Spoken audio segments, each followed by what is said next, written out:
Serving a mission was always something that I wanted to do.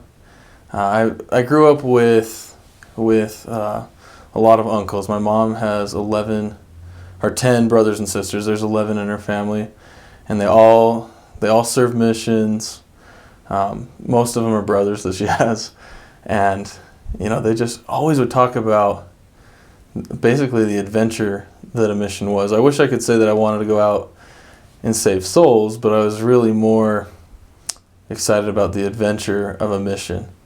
And it was always something I planned on doing and was excited for. Of course, when you become a teenager, different temptations and different life challenges come along. And I found myself in a position where that desire was growing weaker. The things that I've always dreamed of, I was getting a lot less of a drive to want to do them. And it was really, looking back, it's really crazy how that works right before you do something big, right before you do something that is so good, like serving a mission. I'm sure, getting married or being baptized for someone that's joining the church, it always gets harder right beforehand. The temptations come right before the mission. The discouragement comes right before. And I powered through that, and I'm so glad that I did. Because you can only have it from going on a mission, I guess. You can never know what you missed if you didn't go.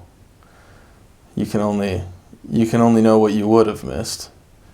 When you're on a mission, you can know, wow, I'm glad I did this.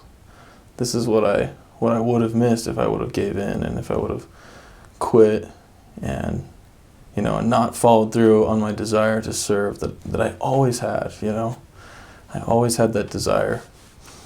And so I found myself luckily just doing it, and having enough faith to go out there and and I guess a little bit of pressure from family, that at the time I didn't like, but looking back it's the best thing that could have happened. I'm glad that things were the way they were, that I could just barely make it out there and have the experience that I had. That had I have known I was going to have that experience, I would have been so excited and just ready to go out there, and I would have prepared so much more than I did. I still think if I would have prepared more than I did, I would have, there would have been a lot more success earlier on. Instead of learning on the mission, I would have learned before the mission, how to teach powerfully and how to follow the Spirit. But either way, I'm glad that I was able to learn on the mission and, that I had the experience that I had.